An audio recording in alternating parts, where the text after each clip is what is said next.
Hello, dear students. Welcome to Engineer Zone and congratulations to all the candidates who have qualified Engineering Service 26 preliminary examination. And it's the high time to start for the preparation for main examination. हाँ, तो mains exam के बारे में बात करेंगे। हम क्या इसके बारे में प्रोग्राम लेकर आए हैं now. Before proceeding further, for those candidate, देखो जिन लोगों का क्वालिफाई नहीं हुआ प्रीलिमिनरी एग्जामिनेशन, उनके लिए दो बात मैं कहना चाहूँगा। देखो एक्चुअली ये हो जाता है कि ठीक है, कुछ प्रिपरेशन में कमी रह गई, उसको ठीक है आगे हम कंपनसेट करेंगे। लेकिन कई बार ऐसा भी होता है कि कुछ लोगों को लगता है कि हमारी प्रिपरेशन अच्छी थी, हम अच्छा परफॉर्म कर रहे थे, सभी टेस्ट सीरीज वगैरह में गेट का एग्जाम अच्छा परफॉर्म किया था, किसी वजह से ठीक है नहीं हो पाया। तो देखो मैं कहना चाहूँगा, on the basis of my experience, मैंने 5 बार क्वालिफाई भी किया एग्जामिनेशन। देखिए एक्चुअली कॉम्पिटिटिव एग्जामिनेशन कई बार अनप्रेडिक्टेबल भी होते हैं और कुछ लक फैक्टर भी होता ही है। So do not be demoralised. आपकी प्रिपरेशन जितनी भी की है वो आगे काम आएगी, इसको आप और स्ट्रोंग करें, इसको आगे बढ़ाएं। डिमोरलाइज होकर प्रिपरेशन मत छोड़ें। खैर, अब बात करते हैं मेंस एग्जामिनेशन की। तो भाई इसमें आपके लिए जो प्रोग्राम में लेकर आया हूं under the banner of engineer zone ESC 26 mains mentorship programme, obviously only for electrical engineers. ठीक है ना। इलेक्ट्रॉनिक्स वालों की भी कई क्वेरी थी, लेकिन देखो उसमें दोनों चीज़ें मेरे लिए मैनेज करना मुश्किल हुआ था, क्योंकि आप जानते हो जैसे मेरी क्लास PW पे भी चलते हैं और बीच में बिजी हूँ जैसे। तो खैर इसके लिए देखते हैं इलेक्ट्रिकल के लिए, इलेक्ट्रिकल इंजीनियरिंग के लिए। अभी हमारे पास अगर हम बात करें मेंस एग्जाम 21 जून, तो more than 3 months we are having, 3.5 month तो हम कह ही सकते हैं। मार्च अप्रैल मई, उसके बाद जून का भी टाइम। तो खैर अभी बहरहाल इसमें जो मैंने प्रोग्राम डिसाइड किया ये 3 मंथ्स के लिए। इसमें क्या क्या हम कर सकते हैं। इसमें जनरली स्टूडेंट की क्वेरी ये रहती है, आप लोगों के दिल में भी ये वाली बात आती होगी कि हमने अब तक तैयारी की ऑब्जेक्टिव क्वेश्चन के हिसाब से, whether it is gate examination और इंजीनियरिंग सर्विस प्रिलिमिनरी एग्जामिनेशन, हमने तैयारी सभी कुछ किया है ऑब्जेक्टिव क्वेश्चन के हिसाब से। कन्वेंशनल के लिए क्या तैयारी है, तो देखो मैं आपको बताना चाहूँगा, ऐसा नहीं है। जो प्रिपरेशन आपने अब तक की है, गेट की तैयारी भी अच्छी खासी होती है और इंजीनियरिंग सर्विस प्रिलिमिनरी के लिए भी बड़ी मेहनत की है आपने, वो मेहनत यहाँ पे काम आएगी। बस ये है कि कन्वेंशनल क्वेश्चन में मेंस एग्जाम के लिए उसको कैसे हम यूटिलाइज करें, ये ज़रा देखते हैं अब इसमें। तो देखो सबसे पहली बात तो ये कि मेंटरशिप प्रोग्राम, इसमें खास बात क्या है। देखो मेंटरशिप प्रोग्राम का मतलब ये है, apart from the normal courses, जैसे कि भाई हमने आपको क्लासेस करा दी, टेस्ट सीरीज करा दी, ये प्रोग्राम थोड़ा डिफरेंट है। इसमें आपसे इंटरेक्शन होगा 1 to 1, मैं आपसे 1 to 1 इंटरेक्शन करूंगा गूगल मीट के थ्रू। जो भी हमारे कैंडिडेट होंगे, जो भी रजिस्टर करेंगे इसमें, वीकली बेसिस पर। और आपके साथ यह है कि इंडिविजुअल स्ट्रैटेजी बनाई जाएगी, क्योंकि इस स्टेज पर आकर मेंस एग्जाम तक आके अब यहाँ डाउट जो होते हैं, और हर स्टूडेंट की क्वेरी, हर एक की वीकनेस अलग अलग होती है, तो ट्रीटमेंट भी सभी के लिए जरा अलग अलग होता है। तो कंप्लीट प्लानर इसमें देखिए। इस प्रोग्राम की जो हाइलाइट्स है वो मैं आपको बता देता हूँ। 3 मेन हाइलाइट है, पहले जरा वो समझ लीजिए। ये 3 months intensive personalise guidance for serious aspirant.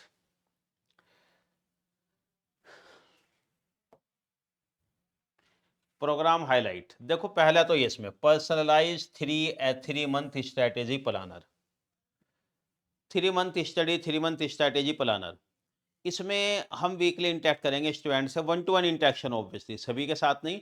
और उसमें डिस्कस करेंगे आपकी स्ट्रेंथ और वीकनेस के अकॉर्डिंग, आपकी लेवल ऑफ प्रिपरेशन के अकॉर्डिंग, कि आपको कैसे प्लान करनी है स्टडी, कितना टाइम किस सब्जेक्ट को देना है, कोई नया सब्जेक्ट अभी पढ़ना है या नहीं, या जो पढ़ लिया बस उसी का रिविजन करना है, कितना टाइम थ्योरी प्रैक्टिस में देना है, कितना न्यूमेरिकल के लिए। ये सारा टाइम मैनेजमेंट की प्लानर क्या होना चाहिए, ये मैं आपको बताऊंगा पर्सनली आपसे डिस्कस करके, ये जानकर के आपकी प्रिपरेशन किस स्टेज की है, इसके बारे में आगे बात करेंगे। Next, writing skill improvement programme. Yes, ये चीज़ बहुत मैटर करती है कि राइटिंग स्किल के बारे में, कि भाई अब तक तो ठीक है, क्वेश्चन हमने सोल्व किया, आंसर निकाल दिया, वो भले ही न्यूमेरिकल आंसर टाइप क्वेश्चन है, ऑब्जेक्टिव क्वेश्चन है, और उसको मार्क कर दिया, ठीक है, मार्क्स आ गए। लेकिन अब यहाँ कन्वेंशनल क्वेश्चन में उसकी हमें थ्योरी जो होगी, थ्योरी भी लिखनी पड़ेगी, जो न्यूमेरिकल होगा उसके स्टेप्स भी शो करने पड़ेंगे। तो इसमें कितना टाइम लगेगा किस पर्टिकुलर क्वेश्चन में, ऑब्वियसली कितने मार्क्स का क्वेश्चन है भाई? कन्वेंशनल में ऐसा तो है नहीं कि सारे क्वेश्चन 20 मार्क्स के, उसमें भी 2-3 पार्ट आते हैं। 5 नंबर का भी जाता है, 6 नंबर, 8 नंबर, 10 नंबर, कितने का भी क्वेश्चन। तो अगर आपसे पूछा गया खास तौर से थ्योरी में कितना आपको लिखना है, कितनी डेप्थ तक जाना है उसमें, क्योंकि कई बार क्या होता है जैसे कि कुछ क्वेश्चन अगर हमें लगता है कि अच्छे से आता है तो हम उसमें सोचते हैं अच्छे मार्क्स मिल जाए, खुद ज्यादा लिख देते हैं। वो अलग बात है, ज्यादा लिख दिया लेकिन टाइम भी आपने वेस्ट कर दिया, बाकी क्वेश्चन का कहाँ टाइम देंगे। तो कन्वेंशनल क्वेश्चन में ये चीज भी एक जरूरी हो गई। और बाकी ये सारी जो भी प्रॉब्लम आते हैं यू कैन गो थ्रू, ये सभी हम टैकल करेंगे। इसमें जो हमने बनाया आपके लिए एक तरीका कि इसमें जैसे कि सपोज करो मैंने आपको कोई क्वेश्चन दिए, वो आपसे 1 टू 1 डिस्कस करके देखेंगे कौन सा सही रहेगा आपके लिए। क्वेश्चन बना कर दिया, थ्योरी भी हो सकता है, न्यूमेरिकल भी। और मैं आपसे कहूँ भाई ठीक है आप ये सोल्व करो, इतने टाइम देना है आपको इसमें, इतने टाइम में सोल्व करके मेरे पास आप अपनी पीडीएफ स्कैन करके भेज दो आंसर शीट। उसके बाद मैं खुद उसको वैल्यूएट करके आपको बताऊंगा फीडबैक कि आपको कहाँ इंप्रूवमेंट की जरूरत है। आपने टाइम सही लगाया, इतने टाइम में कुछ कम रह गया, जो भी चीजें होंगी वो उसके अकॉर्डिंग डिस्कस करेंगे। देखो क्योंकि पर्सनलाइज फीडबैक वो बहुत जरूरी है। Being an electrical engineer, electronics engineer, भाई कंट्रोल सिस्टम हम पढ़ते हैं, फीडबैक की इंपॉर्टेंस जानते हैं। फीडबैक पॉजिटिव नेगेटिव दोनों हो इंप्रूव करते हैं। पॉजिटिव फीडबैक हो ऑब्वियसली आउटपुट यानी गेन इंप्रूव करता है, ठीक है ना। और नेगेटिव फीडबैक स्टेबिलिटी भी इंप्रूव करता है वो भी, तो जरूरी दोनों। तो पहली बात तो हो गई आपके लिए स्टडी प्लानर, दूसरा होगा राइटिंग स्किल के बारे में। नेक्स्ट, यस, जो आप सोच रहे थे 100 आवर्स इंटेंसिव कन्वेंशनल प्रैक्टिस, इसमें जो है मैंने प्रोग्राम बनाया ये 100 आवर्स का। देखो लगभग अंदाजा लगाया कि 3 मंथ से थोड़ा ज्यादा है, तो 100 डेज हमारे पास हैं। जैसे 100 डेज में रफली अगर हम मान ले कि on an average 1 hour class per day, 1 hour per day class लें, ठीक है ना। ज्यादा मैंने जानबूझ के नहीं किया। देखो कन्वेंशनल क्वेश्चन ऐसा नहीं है, इसमें मैं तो काफी एक्सपीरियंस है इंजीनियरिंग सर्विस को लेकर।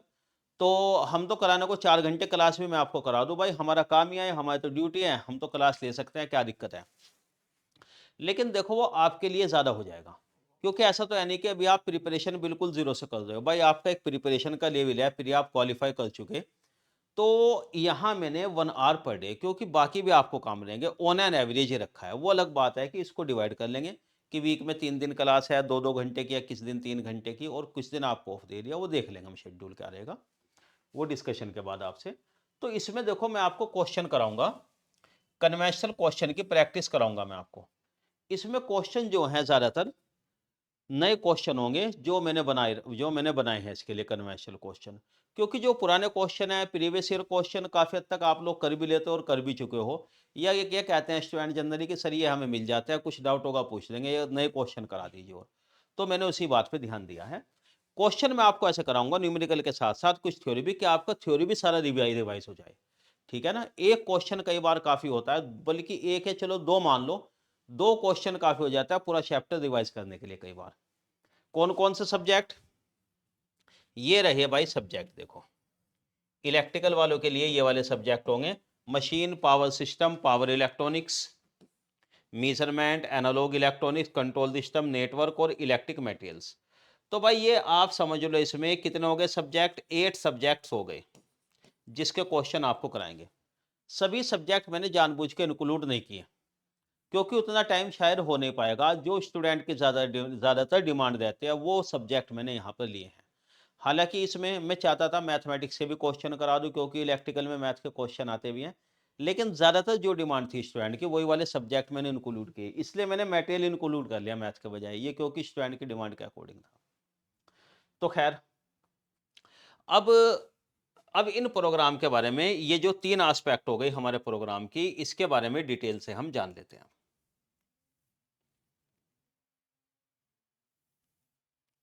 एक एक करके डिटेल जानेंगे।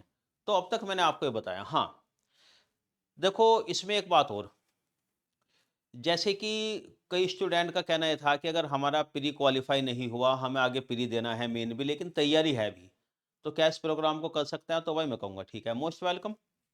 हाँ, लेकिन जिन लोगों ने प्रिपरेशन बिल्कुल ही नहीं की, अभी गेट की या ईएस की प्रिलिमिनरी की भी प्रिपरेशन स्टार्ट नहीं की, तो उनके लिए मैं कहूँगा इसमें फ़ायदा नहीं होगा, क्योंकि यहाँ पर ऐसा तो है नहीं कि आपको सब्जेक्ट भी स्टार्टिंग से पढ़ाएँगे, ठीक है ना?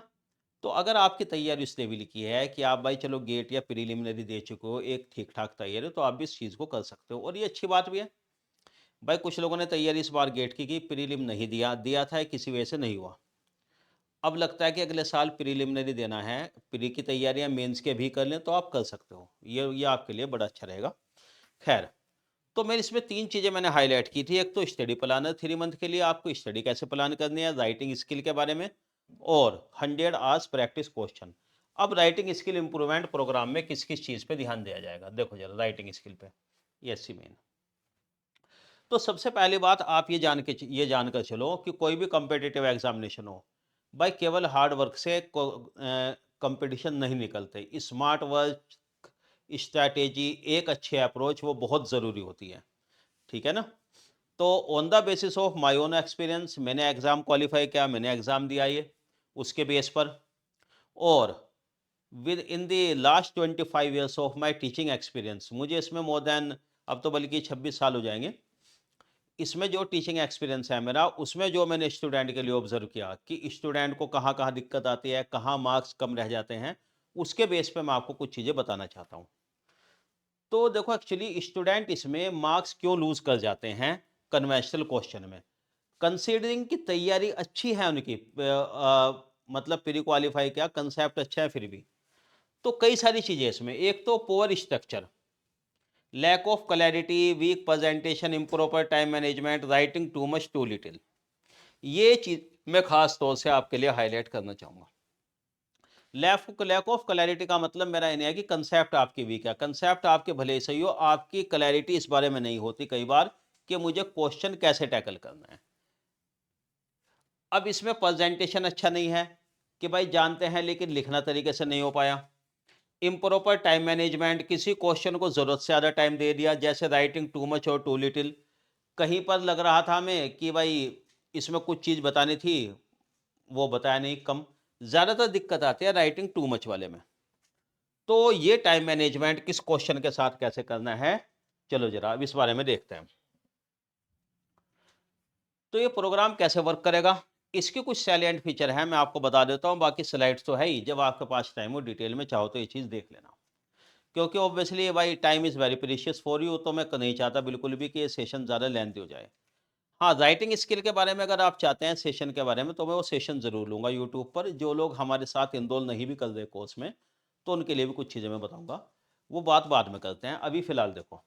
इसमें देखो मैंने क्या कहा, student will submit there scanned PDF copies, जैसे मैंने आपको कहा था आंसर के, तो वो आपको बताएँगे।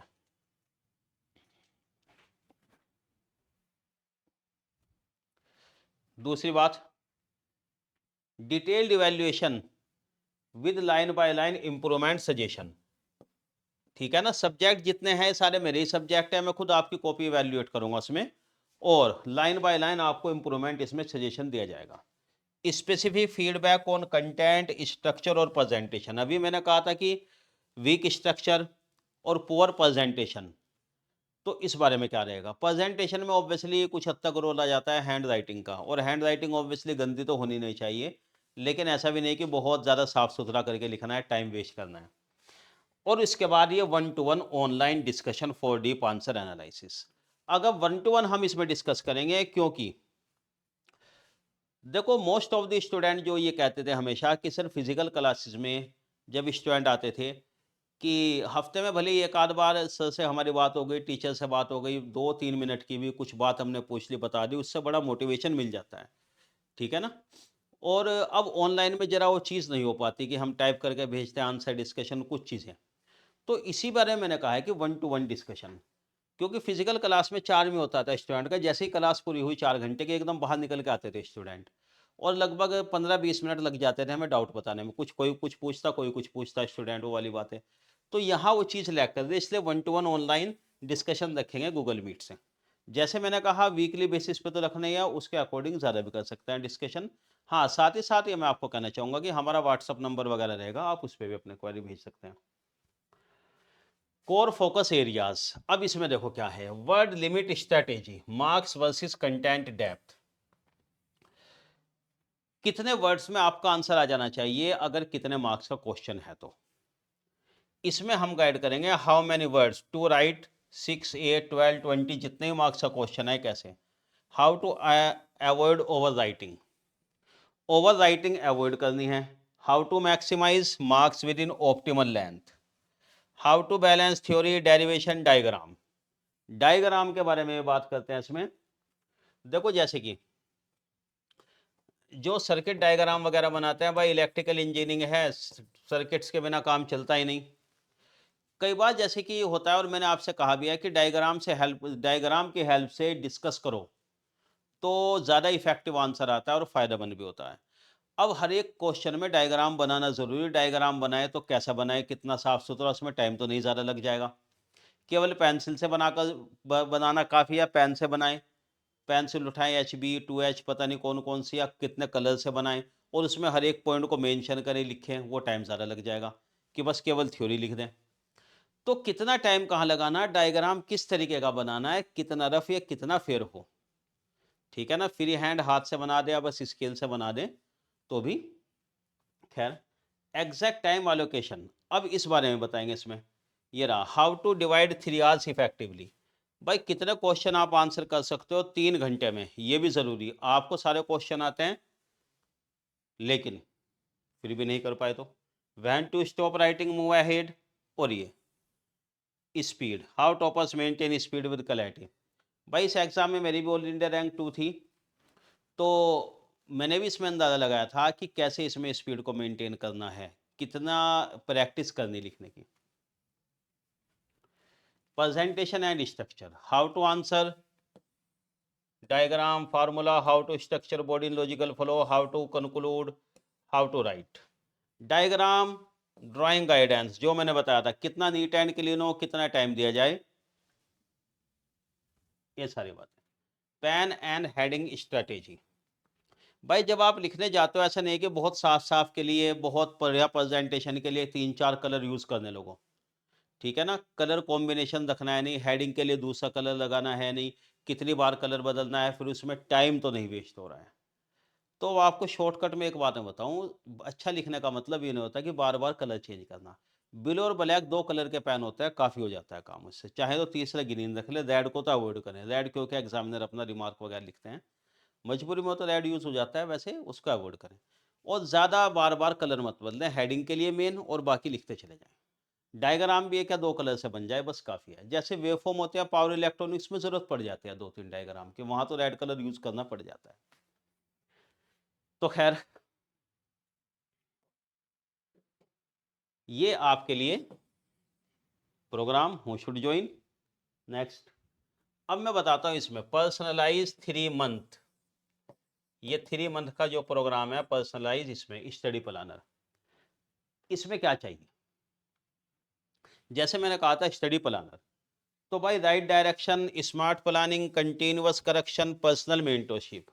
अब अगर आप चाहते हैं कि जैसे कि सर मैं अपना ये जो टाइम है 3-4 महीने का कैसे यूटिलाइज करूं, इसमें कितना टाइम किस सब्जेक्ट को दूं, कितने घंटे रिवीजन करूं, कितना नए सब्जेक्ट पढ़ूं, कैसे ओवरऑल, ठीक है ना। ऑब्वियसली इन सब चीज़ों की जरूरत पड़े, ये स्टडी प्लानर वही है। स्टडी प्लानर आपके साथ इंडिविजुअली डिस्कशन के बाद हम इसमें बताएंगे। देखो 1-to-1 डिस्कशन क्यों जरूरी है, हर स्टूडेंट डिफरेंट। अब अलग अलग, कुछ के साथ टाइम मैनेजमेंट की दिक्कत है, कुछ के साथ वीक टेक्निकल कंसेप्ट, और ये दिक्कत आती है कई स्टूडेंट की रिवीजन का टाइम नहीं मिलता, कॉन्फिडेंस कैसे कमेंट, कंसिस्टेंट परफॉर्मेंस। और भाई देखो कॉन्फिडेंस बिल्डिंग अब सिंपली सिंपली एक मोटिवेशन सेशन लेने से नहीं आता, ये बहुत बड़ा बेवकूफ़ बना रखा है लोगों ने आजकल। मोटिवेशन मोटिवेशन के नाम पे हर कोई पता नहीं कहाँ कहाँ की बेवकूफ़ी की शेरो शायरी उल्टी सीधी बात करने लगते हैं। और कई ऐसे लोग जिनका कभी कोई खुद एग्जाम नहीं निकला और बातें ऐसी बनाएंगे कि हम यूट्यूब में हैं, हम यूट्यूब में हैं। तो भाई सीधी से मैं आपको एक बात बताऊँ, आपको ज़रूरत किस चीज़ की है, एक प्रॉपर टीचर प्रॉपर मेंटर की ज़रूरत है, किसी यूट्यूबर की आपको ज़रूरत है नहीं, ठीक है ना। और 2-4 बातें करने से उससे कॉन्फिडेंस नहीं आता, सुनने में ज़रूर अच्छा लग जाएगा, कॉन्फिडेंस आप में जब भी आएगा, मोटिवेशन, जब आप कुछ सीखोगे, जब आपकी पढ़ाई सही से हो रही होगी, आपका दिन बढ़िया यूटिलाइज हो रहा होगा, तो वो ज़्यादा ज़रूरी study planner. Individual strategy for each student, देखो कैसे, subject wise priority mapping, topic sequencing, weak area strengthening, strong subject optimisation, smart revision cycle. अब ये वाला प्रोग्राम देखो, इसमें आप देख सकते हो जैसे कि ये कस्टमाइज 3 मंथ प्लानिंग स्ट्रक्चर। इसमें क्या क्या फेज रहेगी? फेज 1 फाउंडेशन स्ट्रेंथनिंग, यहाँ core concept, consolidation, weak subject, इन्फॉर्मेंस, स्ट्रक्चर्ड डेली। दूसरा इसमें एडवांस प्रैक्टिस एंड एप्लीकेशन, ये वाला, ये स्टडी प्लानर में जो आपको बताई जाएगी। और फेज 3 इसकी रिवीजन एंड एग्जाम सिमुलेशन, ये रहा परफॉर्मेंस रिफाइनमेंट वगैरह। आई होप आप लोग इन चीज़ों के लिए तैयार हैं। हाँ, weekly 1-to-1 online interaction with me, ये मैं आपके साथ इंटरेक्शन करूँगा। और ये वाला भाई एवरी वीक हम क्या करेंगे? Personal progress discussion. पिछले हफ्ते आपको ये टारगेट दिया गया था, कितना कंप्लीट किया? Strategy correction, doubt resolution, motivation and psychological guidance, performance analysis. ठीक है ना? मोटिवेशन एंड साइकोलॉजिकल गाइडेंस, मैं भी इस बारे में बात कर रहा था और मैं आपसे बता रहा हूँ, खाली बेकार की बातें करने से कुछ नहीं होता। ठीक है ना? वो सिर्फ आप इंटरटेनमेंट के लिए तो सुन लेते हो, ये नहीं। मोटिवेशन मैंने कहा है कि जब आपका परफॉर्मेंस होगा, टास्क पूरा होगा वीकली, जब भी आएगा वो। Continuous monitoring and performance tracking, ये वाला परफॉर्मेंस इवैल्यूएशन, ये आपके लिए। बाकी देखो, इसमें 100 hours intensive conventional practice programme, इसके बारे में मैं आपको पहले बता चुका। इसमें सब्जेक्ट मैंने आपको बता दिए और क्या क्या हमारे फोकस एरिया रहेंगे, ये रहे। Focus on new and exam oriented question, complete main subject coverage. इसमें क्वेश्चन मेरे बनाए हुए ज़्यादातर आपके पास, and outcome, strong conceptual application, improved answer, structuring, enhance writing, exam ready confidence. For mains exam ready confidence मैंने लास्ट में लिखा, मैंने पहले से नहीं, मैं कभी नहीं कहता कि ये वीडियो देख लो 5 मिनट की, 10-20 मिनट की और आपको कॉन्फिडेंस आ जाएगा, ये हो जाएगा। खैर, तो डियर स्टूडेंट्स, बाकी इस प्रोग्राम की डिटेल के लिए डिस्क्रिप्शन में आपको लिंक गिवन होंगे। In the description you can go through, हमारी ऐप का लिंक इंजीनियर जोन ऐप आप डाउनलोड कर सकते हैं उसमें। बाकी देखो, यूट्यूब पे अगर आप देख रहे हो तो चैनल लाइक, सब्सक्राइब, शेयर, वो अगर आपकी मर्जी, आपको यूजफुल रहेगा तो ऑब्वियसली आप कर ही लेंगे, मैं बार बार उसे कहता नहीं। हाँ, ये प्रोग्राम के बारे में बता दिया, इसकी फीस स्ट्रक्चर क्या होगी और बाकी सारी चीज़ें वो आप क्वेरी करके पूछ सकते हैं। व्हाट्सएप नंबर भी गिवन है, डायरेक्ट व्हाट्सएप भी कर सकते हैं और मुझसे डिस्कस भी कर सकते हैं। खैर देखिए, और एबोव ऑल, आफ्टर ऑल, आपको मैं एक बात बताऊं, मेंस एग्ज़ाम ऑब्वियसली बड़ी क्रूशियल स्टेज है। ठीक है ना भाई? 600 मार्क्स इसमें आपको आने हैं, तो ये मानकर चलें अब आप इसमें कि एक एक पल आपका कीमती है, ध्यान रखें। ऐसे नहीं है कि आपने यहाँ से भी कंटेंट इकट्ठा कर लिया, यहाँ से भी, कि ये भी कंटेंट और वो भी कंटेंट। कंटेंट आज के टाइम में बहुत है, हमारे टाइम में हमें कंटेंट सर्च करने में बड़ी दिक्कत आती थी। आपके साथ में आज लैक ऑफ कंटेंट नहीं बल्कि एग्जिस्ट ऑफ कंटेंट है, इसलिए दिक्कत आती है। तो भाई उस बारे में बड़ा ध्यान रखें। मैंने जैसे आपसे कहा था, ऐसा नहीं कि नई नई चीज़ें पढ़ने में ही चले जाए। कन्वेंशनल क्वेश्चन प्रैक्टिस की क्लास ही क्लास कर रहे हैं, आप रिवीजन कैसे करेंगे? ठीक है ना? रिवीजन बहुत इंपॉर्टेंट रोल प्ले करता है और रिवीजन के बारे में कई दिक्कतें लोगों की, क्योंकि रिवीजन का तरीका कई लोग नहीं जानते। रैंडम रिवीजन टेक्निक मैंने बताई थी, कभी आगे फिर एक्सप्लेन करूंगा वो सारी चीज़ें। तो चलिए खैर, बाकी एग्ज़ाम से रिलेटेड जो और ज़रूरी बात होंगी कन्वेंशनल क्वेश्चन के बारे में, वो हम आगे बात करते रहेंगे। आपकी जो क्वेरी है आप हमें भेज दीजिए, कमेंट कर दीजिए, हम उस पर डिस्कस करेंगे। Thanks as well as best of luck for your mains examination.